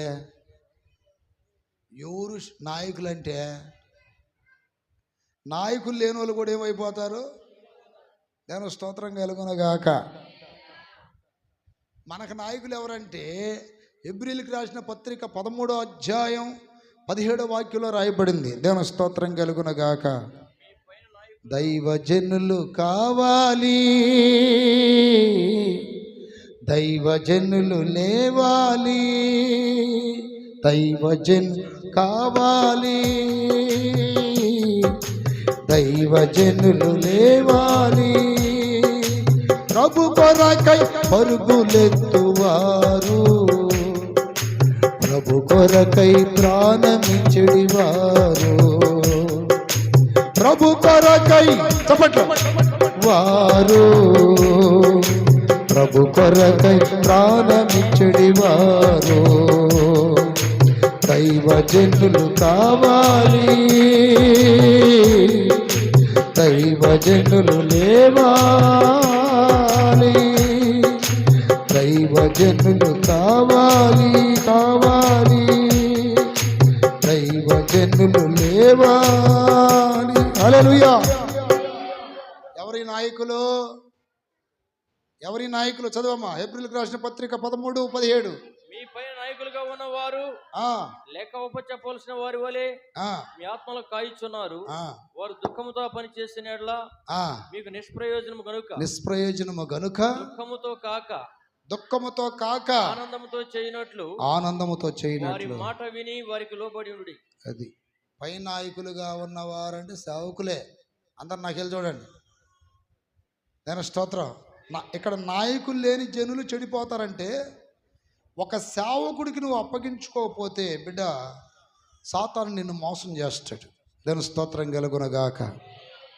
నాయకులకి మనం అప్పగించుకోవాలని వాక్యం చెప్తుంది. నాయకులు లేని జనులు ఏమైపోతున్నారు? కొన్నిసార్లు నీకు అనిపిస్తుంది ఏమని, ఇదిగో ఈ చెట్టు కాడ ప్రార్థన చేసుకుంటా, ఇంట్లో ప్రార్థన చేసుకుంటా, లేడా దేవుడు అని అనిపిస్తుంది. అటైతే నాయకుల్ని ఎందుకు పుట్టించాడు దేవుడు? చెప్పండి. దేవుడు ఎందుకు పుట్టించాడు? అపోస్తుల కార్యం 3:26 కూడా చదివి రాసుకొని రోజుకోసారి చదువుకోండి ఆ వాక్యాన్ని. దేవుడు అసలు సేవకులు ఎందుకు పుట్టించాడు? సేవకులు ఎందుకు ఏర్పాటు చేసుకున్నాడు? అక్కడ ఏమని రాయబడింది? దేవుడు తన సేవకుని పుట్టించి, దేవుడు తన సేవకుల్ని పుట్టించి మీలో ప్రతి వారిని దుష్టత్వం నుండి మళ్ళించుట వలన, చెడిపోకుండా నాశనం అయిపోకుండా దుష్టత్వము నుండి మిమ్మల్ని మళ్ళించుట వలన ఆశీర్వదించాడు. చప్పట్లు కొట్టండి గట్టిగా. హల్లెలూయా. మీలో కూడా ఇట్లాంటి విషయాలు తెలుసుకోవాలని మీ అందరికీ చెప్తున్నాను. మీకు ఒక క్రమం కావాలి. దాని స్తోత్రం. ఒక ఏర్పాటు కావాలి మీకు. ప్రియ దేవుని బిడ్డలారా, ఇప్పుడు దైవ సేవకులు మీకు ఏదైనా దైవ క్రమాల గురించి చెబితే ఖచ్చితంగా లోబడాలి. మీరు అది బాధపడకూడదు. దేవుని స్తోత్రం. ఒక్కోసారి శనివారాలు ప్రార్థనకు రమ్మని చెబుతున్నారు, ఉపవాసాల్లో ఉండమని చెప్తున్నారు, తర్వాత అక్కడక్కడ పరిచర్యలు జరుగుతున్నాయి రమ్మని చెబుతున్నారు. మీరు లోబడాలి, తప్పదు. లోబడకపోతే ఏమైపోతున్నారు? చెడిపోతున్నారని వాక్యం సెలవిస్తున్నా. నేను ఎందుకు లోబడాలి, నేను ఎందుకంటా, నా ఇష్టానుసారి నేను ఉంటానంటే ఇప్పుడు అర్థం కాదు నీకు. చెడిపోతాం ఒక దినాన. దేవుని స్తోత్రం కలుగునగాక. హల్లెలూయా. చెడిపోకుండా బాగుపడాలంటే నాయకుల మాట వినాలని వాక్యం సెలవిస్తుంది. ఇప్పుడు మేము కూడా అట్లాంటి ఆర్డర్లో నుండి వచ్చిన వాళ్ళమేగా మేము. ఇప్పుడు నేను రక్షణ పొందా. అప్పుడప్పుడు చెప్తున్నా, మళ్ళీ చెప్తున్నా మీకు. ఒక ఆత్మీయ తండ్రి, ఒక గురువు, వీళ్ళిద్దరికి చచ్చిపోయేదాకా లోబడ్డాగా నేను ఎన్నో ప్రాంతాలు సేవ చేస్తున్నా, వాళ్ళని ఎప్పుడు బాధ పెట్టలా. నువ్వు బయలుదేరిరా అర్జెంట్ అంటే స్తోత్రం సరేనయ్యా అంతే. అని మీకెందుకు లోబడాలా, మాకు లేదా సేవ, నేను ఎప్పుడు అనలా. ఏమన్నా స్తోత్ర చచ్చిపోయేదాకా ఇది ధైర్యంగా చెప్పగలను నేను ప్రభు సన్నిధిలో ఉండి. దాని స్తోత్రం కలుగునుగాక.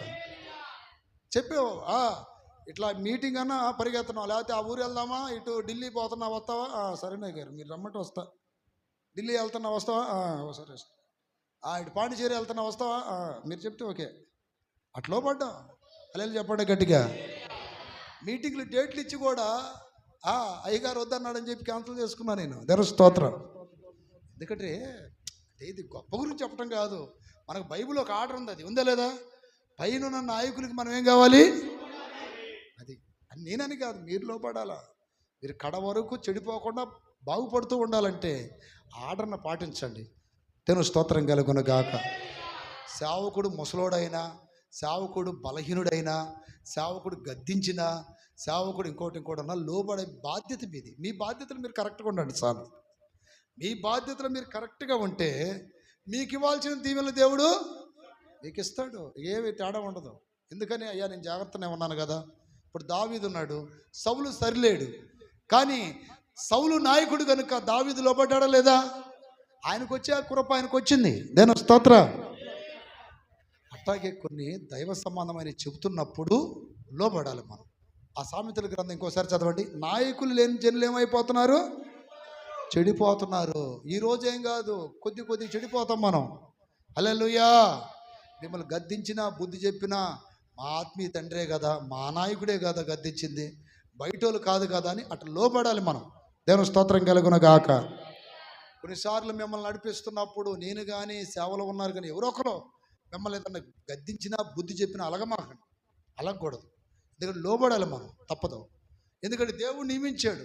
దేవుడు నియమించిన అధికారం కాకుండా వేరే అధికారం ఉండదంట. రోమాపత్రిక 13వ అధ్యాయం చదవండి.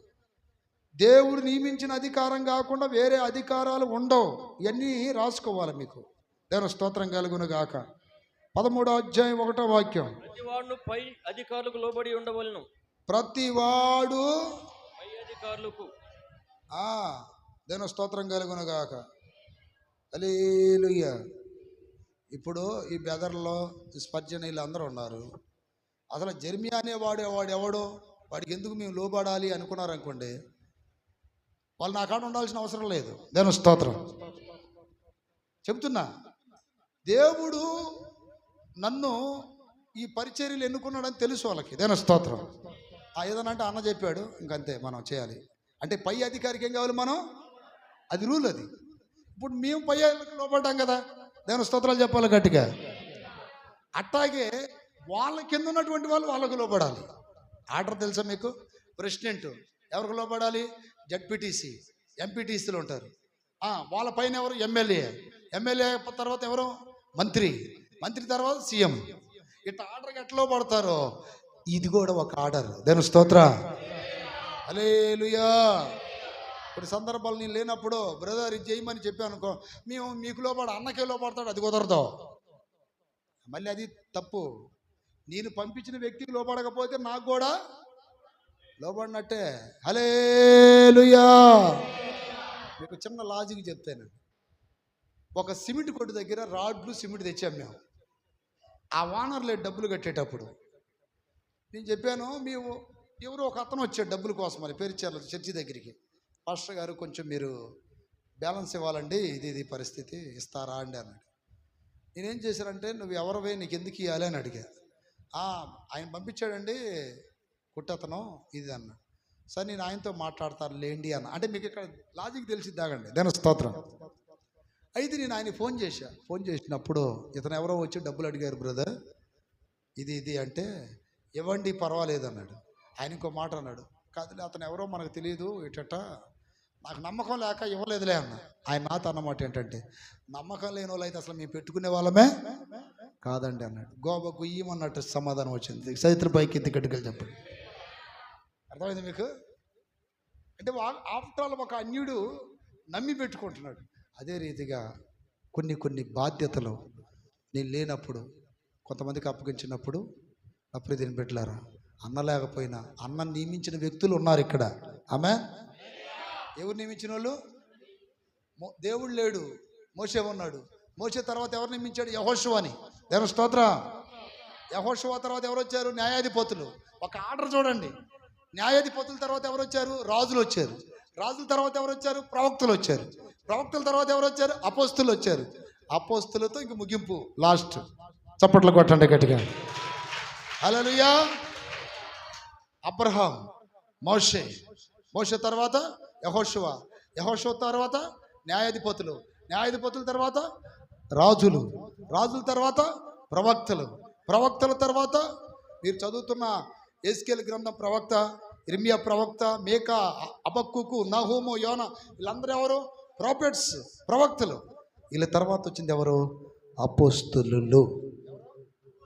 అందుకని చివరి దినాలు ఎవరు బోధనాలు? మనం అపోస్తుల బోధ వినాలి. దైవ స్వరము, దైవ నడిపింపు.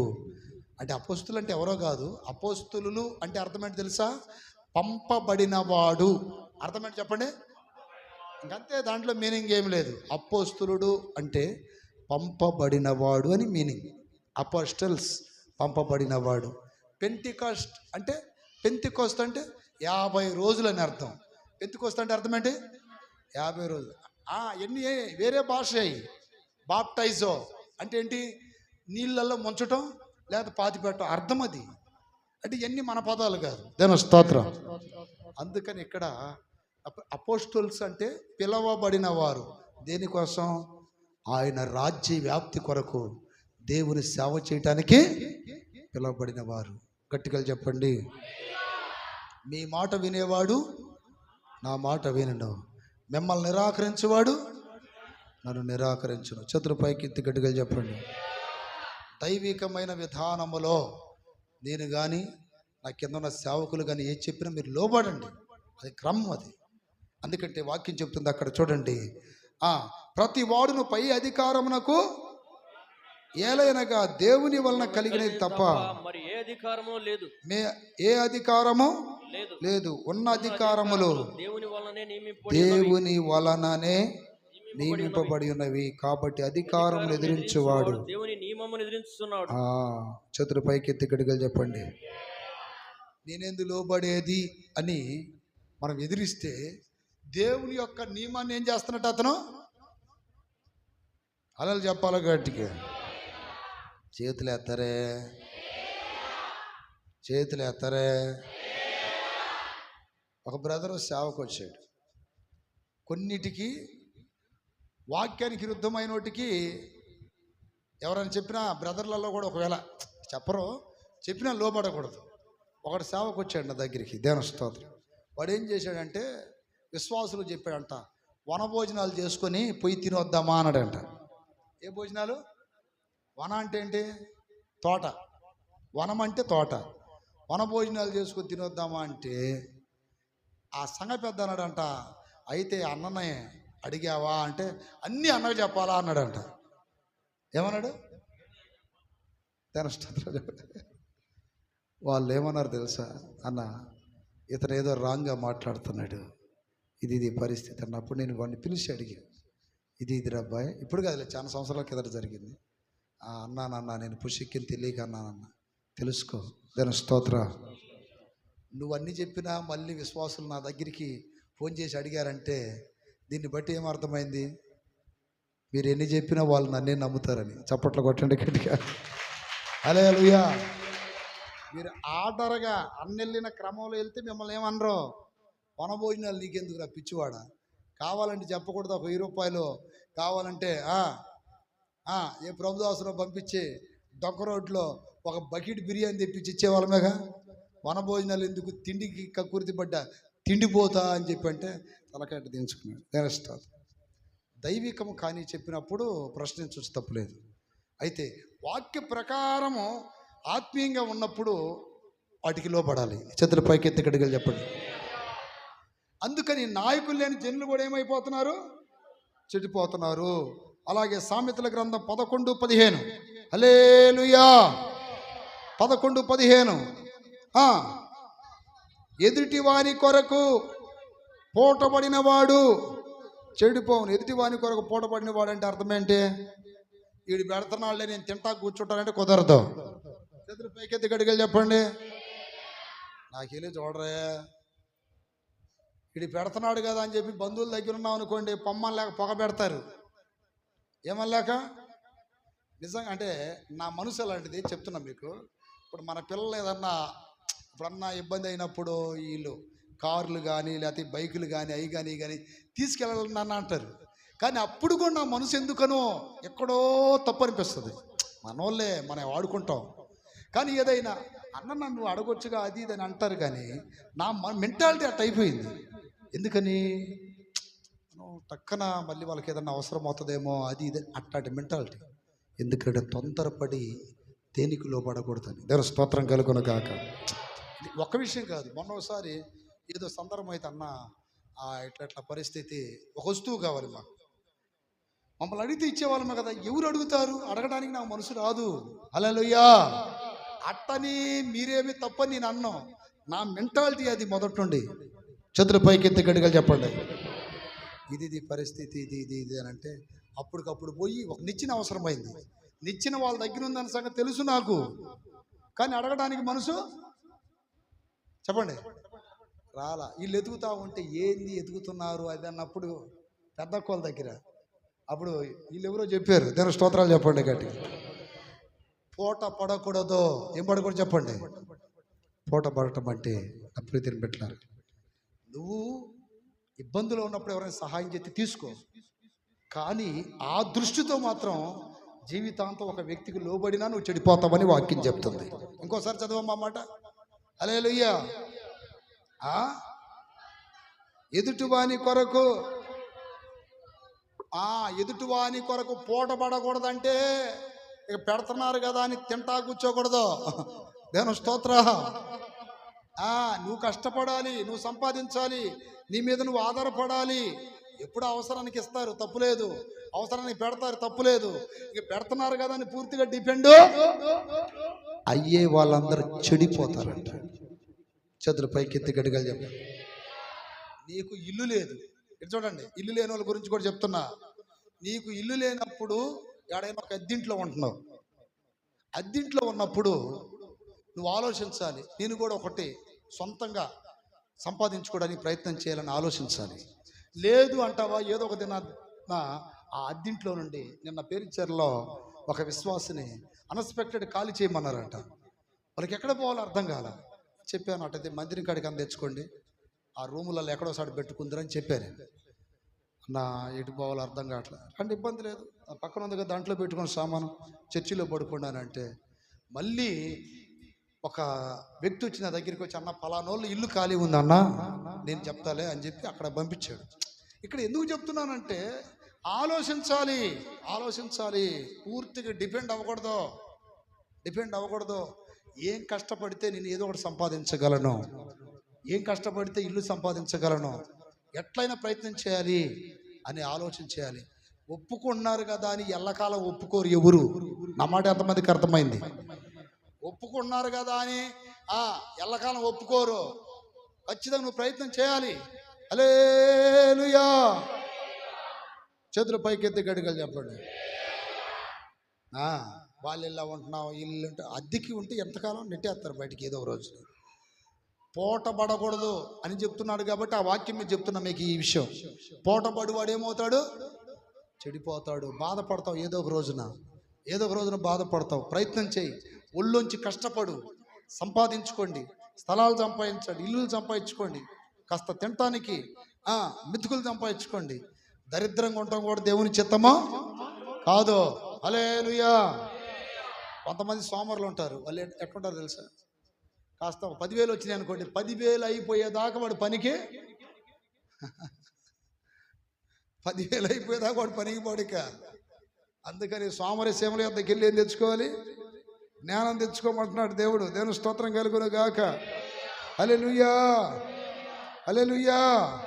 ప్రియ దేవుని బిడ్డలారా, అందుకని పూట పడకుండా చాలా జాగ్రత్త కలిగి ఉండాలి. అలాగే సామెతల గ్రంథం 13వ అధ్యాయం 20వ వాక్యం కూడా చదవండి.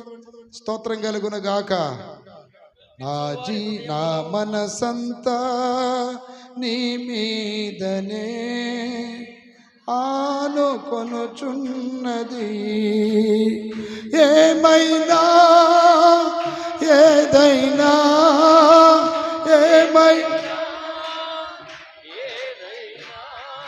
నీ చిత్తమే నాలో నెరవేర్చుము. హల్లెలూయా. ఎదవ అలవాట్లు మానుకుంటే డబ్బులు మిగులుతాయి బాగానే. ఎదవ అలవాట్లు మానుకోవాలి. ముందు తినటానికి తిండి లేదు కానీ లోకంలో సామెత ఉంది, మీసాలకి సంపంగి నూనె కావాలంట. నిజంగా చెప్తానండి, ఈ రోజుకి 1000 రూపాయలు నా చేతులతో ఖర్చు పెట్టాలంటే అట్ట వణుకుతాయి నా చేతులు. దాని స్తోత్రం. నిజంగా చెప్తున్నా, వేస్ట్గా ఖర్చు పెట్టాలంటే అట్ట వణుకుతాయి. మీకు ఒక విషయం చెప్తానంటారా, 4 నెలల నుండి ఇయర్ ఫోన్స్ అవసరమైతే ఇయర్ ఫోన్సే తీసుకోవాలా నేను. ఎంత దాని భాగ్యం ఎంత ఉంటుంది? 100-200. 4 నెలలు ఎప్పుడో పాత హెడ్సెట్ ఉంటే అదే వాడతా. అంటే ప్రసంగాలు ఎడిటింగ్ చేసేటప్పుడు నాకు అవసరమైంది. ఎందుకంటే మళ్ళీ 100 రూపాయలు వేస్ట్ చేయటం అట్టని పిసనారు అనుకోమాకండి. దాని స్తోత్రం. ఎందుకని జాగ్రత్త. పిసనారు అనేది ఇప్పుడు నిన్న 40,000 దాకా అయినాయి రాత్రి బండికి. దాని స్తోత్రం. అంటే మంచి వాటి కోసం ఖర్చు పెడతాం, తప్పులేదు. హల్లెలూయా. ఈరోజు బండి వచ్చింది, 2 రోజులు అష్ట కష్టాలు పడి మన వాళ్ళు చేయించుకొని వచ్చారు. దాని స్తోత్రం. ఆ ఊగుడు గీగుడు అన్నీ అయిపోయింది, కానీ ఇంకొంచెం చిన్న మైనర్ రిపేర్ ఉంది. చెప్తున్నా, అయిపోయింది 40,000. అది దేవుడి పనికి అవసరం కదా, బాధ ఏం లేదు. దేని స్తోత్రం కలుగును గాక. అంటే మంచిగా ఉపయోగపడుతుంది. ఎక్కడికైనా భయం అనుకో, నేను వెళ్తాను, నాతో పాటు దేవుని బిడ్డలు వస్తున్నారు, దేవుని ఆరాధిస్తున్నాం. ఆమె అది మంచికి. అట్లాంటి వాడి ఖర్చు పెట్టడానికి ధారాళమే మళ్ళీ. హల్లెలూయా. అయితే ఇక్కడ నేను అంటుంది ఏంటంటే, పోటపడకూడదు అంటే ఏ వ్యక్తి మీద పూర్తిగా పెడుతున్నాడు కదా అని చెప్పి పూర్తి డిపెండ్ అవ్వకూడదు. అది అట్లాంటి వాళ్ళు కూడా ఏమైపోతున్నారు? చెడిపోతున్నారు. దాని స్తోత్రం కలుగును గాక. సామెతల గ్రంథం 13:20 చదవండి. సహవాసం చేయవాడు అయ్యా, మూర్ఖులందరూ హల్లెలూయా చెప్పండి గట్టిగా. మూర్ఖులు కూడా ఉన్నారు ఇక్కడ. మూర్ఖులు అంటే ఎవరు? మూర్ఖులు అంటే ఎవరు? మీకు చిన్న విషయం చెప్తారు. మూర్ఖులు అంటే ఎవరంటే, కోపం వచ్చిందనుకో సెల్ ఫోన్లు పగల కొడతారు. కోపం వస్తే బైక్ని ఎత్తి లేపి కింద పడేస్తారు. హల్లెలూయా. కోపం వస్తే బొచ్చులన్నీ నల్లగొట్టేస్తారు. కోపం వస్తే గోళ్ళ దగ్గర కొట్టుకుంటారు. హల్లెలూయా. కోపం వస్తే ఇట్ట వాడెవడో కొట్టుకుంటున్నాడని చెప్పాక మొన్న ఇట్లా బాదుకుంటారు. ఇట్లాంటి మూర్ఖులతో ఏం చేయకూడదు చెప్పండి. అంటే ఇంకో భాషలో చెప్పాలంటే షాడిస్టు. మూర్ఖుడిని ఏమంటారు ఇంగ్లీష్లో? షాడిస్ట్. షాడిస్ట్నే మూర్ఖుడు అనేది.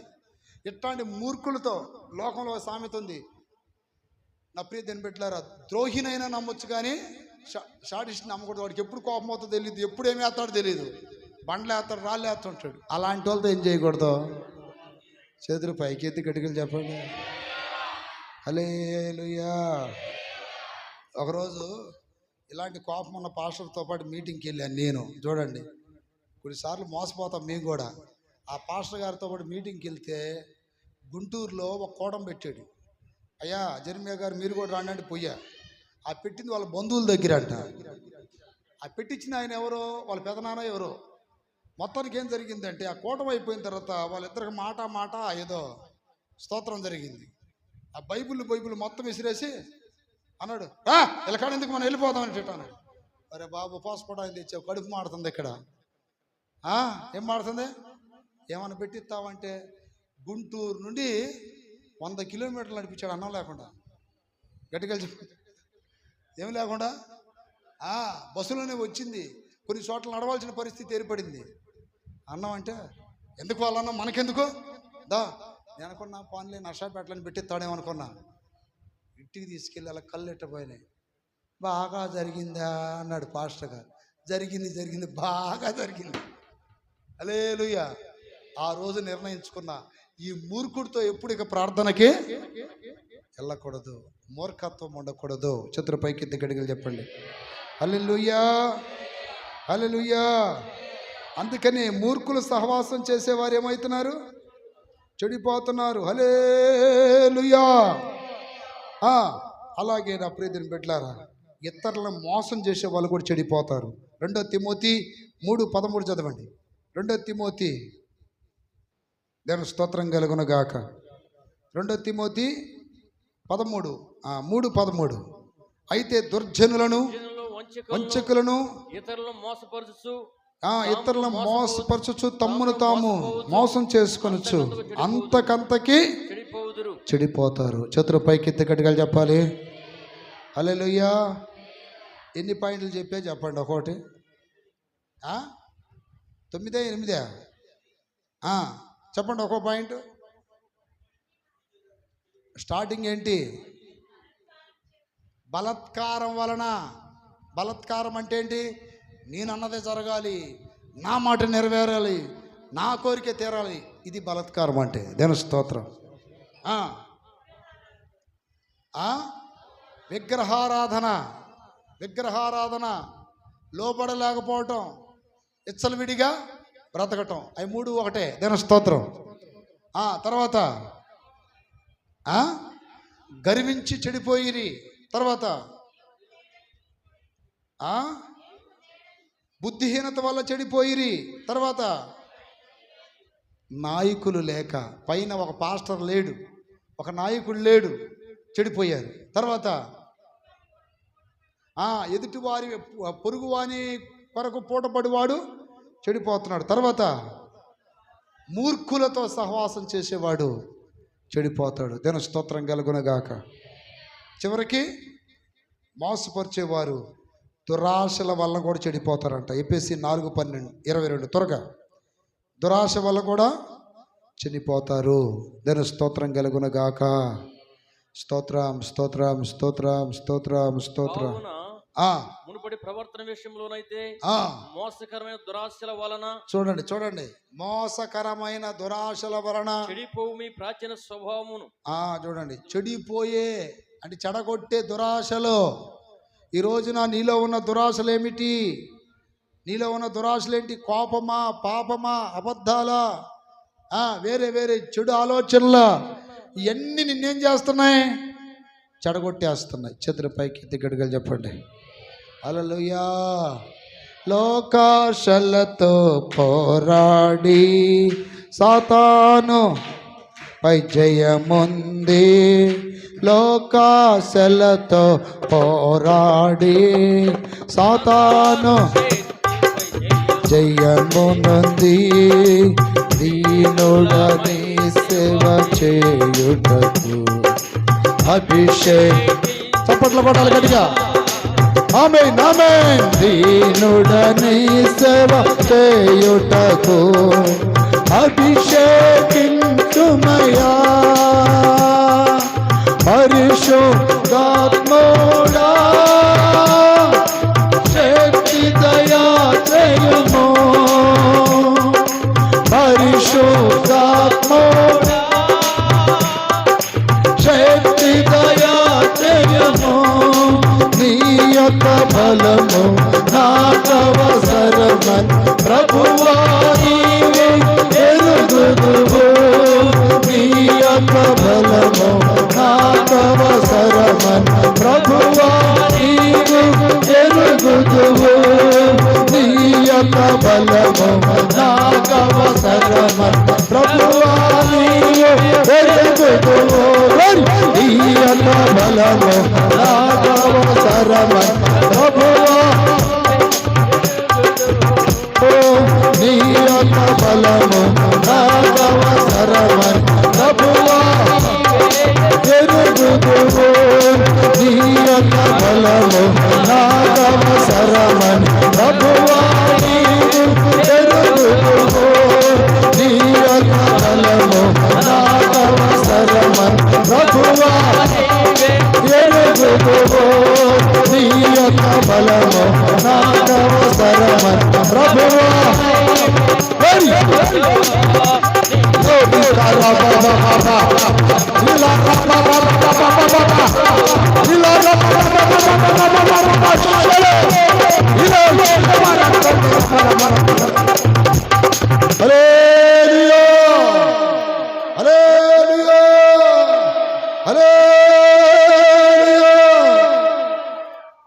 ఇప్పుడు బాగుపడాలంటే ఏం చేయాలి? స్తోత్రం స్తోత్రం. టకటక సమయం లేదు కనుక త్వరగా వాక్యాన్ని ధ్యానం చేద్దాం. బాగుపడాలంటే 3 పాయింట్లు చెప్పి నేను ముగిస్తాను. ఎంతమంది బాగుపడాలనుకుంటున్నారు? చేతులు ఎత్తకపోతే దేవుడు ఆమె అని అనడం. నువ్వేమో నైస్ కోసం ఎట్టంటా ఎన్నిసార్లు ఎత్తిస్తున్నాడు చేతులని. ఎత్తాలా, ఎత్తిన వెంటనే దేవుడు చూస్తాడు, ఆమె అని అంటాడు. హల్లెలూయా. మీరు అందరూ బాగుపడుదురు గాక. నేను చెడిపోయామేందన్నా అంటారా?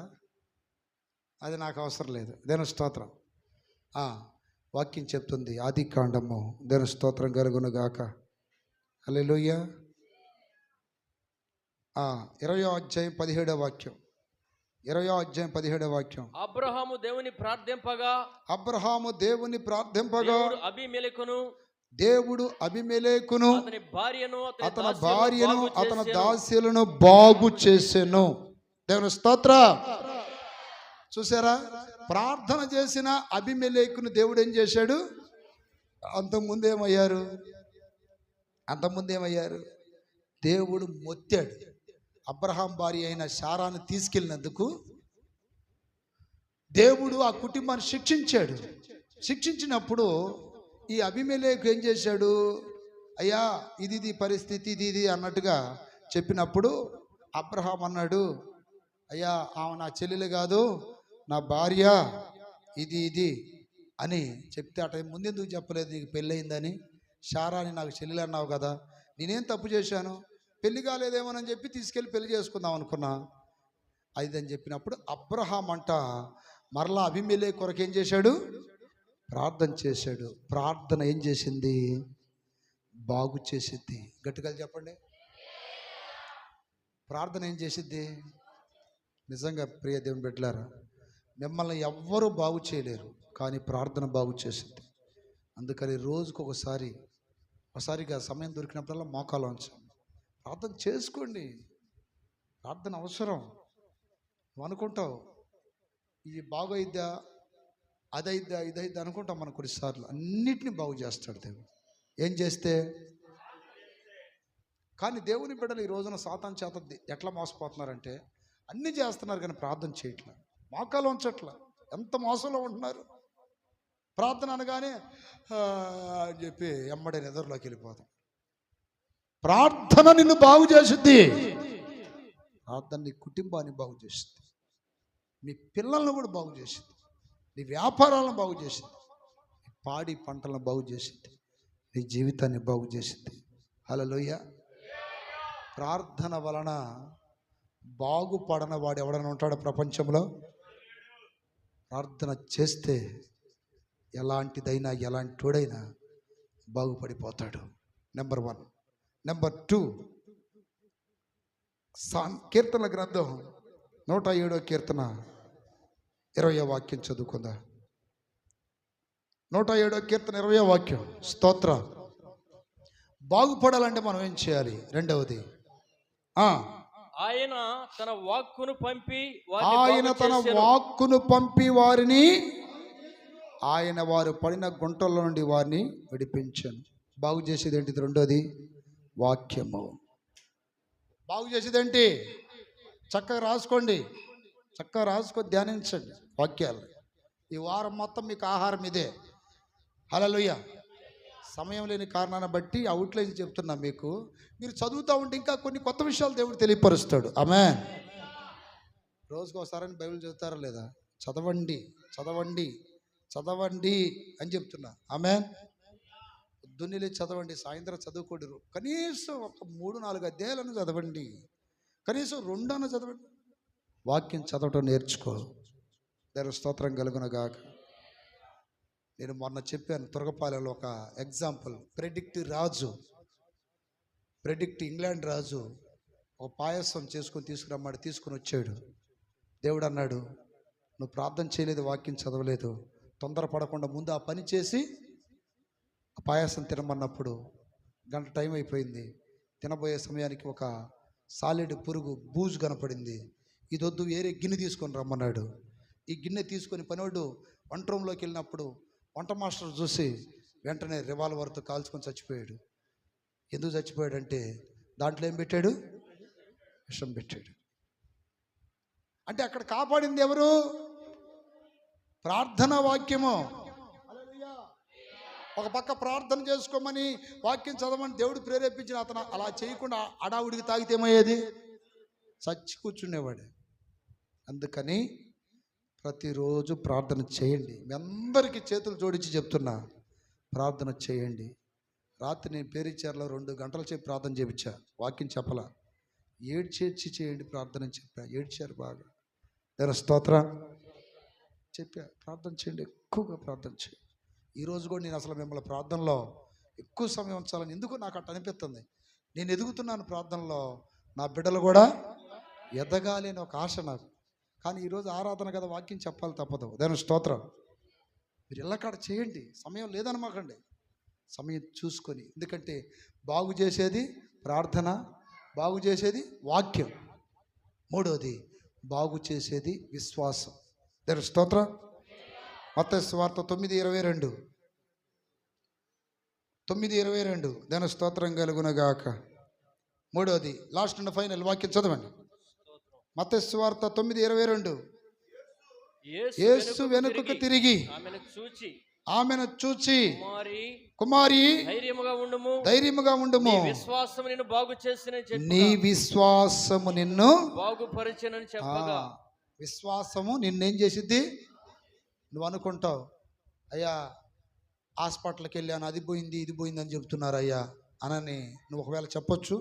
అది వాస్తవమే కావచ్చు. కానీ నీకు విశ్వాసం ఉంటే దేవుడు అంటున్నాడు, నీ విశ్వాసమే నిన్ను బాగు చేశాను. అది ఏ జబ్బైనా సరే, విశ్వాసానికి మించినది ఏది లేదో. అది నువ్వు ఇంకో గంట చేస్తావని చెప్పినా భయపడమాకండి. నేను నమ్మిన దేవుడు మృతులను సహితం సజీవులుగా మార్చగలవాడు. ఆమేన్. డాక్టర్లు చెప్పేది నేను తప్పని చెప్పను, వాళ్ళు చెప్పాల్సింది వాళ్ళు చెబుతారు. కానీ డాక్టర్లకు మించిన పెద్ద డాక్టర్ మన డాక్టర్. ఆమేన్. రాత్రి ఒక అద్భుతం జరిగింది. రాత్రి నాకు కూటమైన తర్వాత 11 గంటలకి ఒక ఫోన్ వచ్చింది. ఒక అబ్బాయి కడుపుల నొప్పితో మెలబడిపోతా ఏడుతున్నాడు, ఒక యవనస్తుడు. వాళ్ళ అమ్మ ఫోన్ చేసి, అన్న చచ్చిపోతాడు, ప్రార్థన చేయండి అన్న. వెంటనే మోకాల నుంచి ప్రార్థన చేశాం, చాలా వేదంతో చేశాం. ఈరోజు మందిరాన్ని తీసుకొచ్చారు. నువ్వు ప్రార్థన చేసిన 2-3 నిమిషాలకి బాగా కంట్రోల్ అయిపోయిందంట. చప్పట్లు కొట్టాడు గట్టిగా. హల్లెలూయా.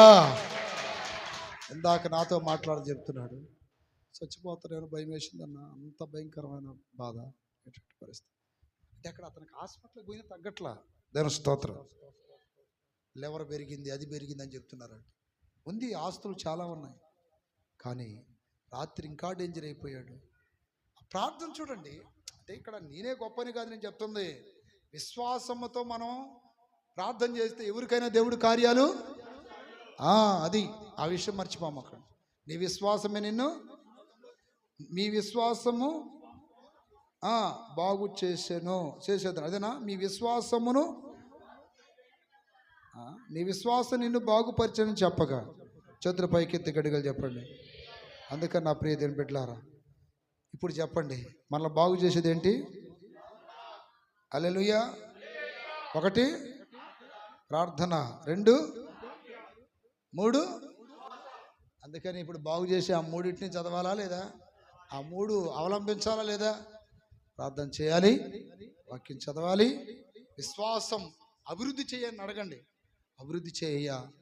ఇప్పుడు మీకు చిన్న విషయం చెప్తానండి. ఒక సమస్య విశ్వాసం లేని వ్యక్తులకి చిన్న సమస్య కూడా కొండలా కనపడుద్ది. అదే విశ్వాసం ఉందనుకోండి, ఎంత కొండలాంటి సమస్య కూడా నలుసులాగా అనిపించింది. అదే తేడా. దేవ స్తోత్ర. విశ్వాసం ఉందనుకోండి, దావీదు అంటాడు చూడండి, ఇది ఎంత, ఈ ఫిలిష్తీయుడు.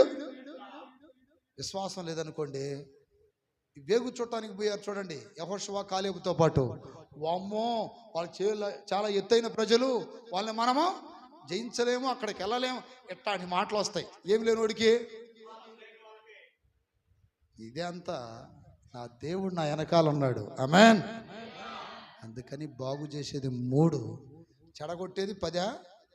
ఎన్ని? 10. ఒకసారి లేచి నిలబడండి. మీరు ఈ వాక్యాలు రాసుకుంటున్నారు కదా, ఇంటికి పోయి మళ్ళీ కొంచెం ధ్యానం చేయండి. దేవుడు ఇంకా స్పష్టంగా మాట్లాడతాడు. అప్పుడు మీ జీవితాలు బాగుపడతాయి. అనేకులకు వెలుగుగా ఉంటారు, అనేకులకు ఆశీర్వాదకరంగా ఉంటారు. అందరు లేచి నిలబడండి. నువ్వు బాగుపడతావా చెడిపోతావా? నీ ముందే పెట్టాడు దేవుడు 2 మార్గాలు. స్తోత్రం, స్తోత్రం, స్తోత్రం. ప్రియ దేవుని సంగమా, విశ్వాసులారా, హల్లెలూయా. ప్రార్థన చేయండి. అయ్యా, బాగుపడినట్లు బలమైన ప్రార్థన నాకు దయచేయి. బాగుపడినట్లు వాక్యం వినాలి, చదవాలి. బాగుపడినట్లు విశ్వాసం అభివృద్ధి చెందాలి ప్రభా. స్తోత్రం, స్తోత్రం, స్తోత్రం, స్తోత్రం. హల్లెలూయా, హల్లెలూయా.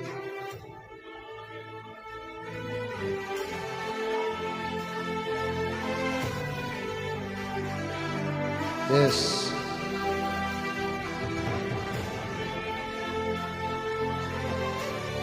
ఆమేన్.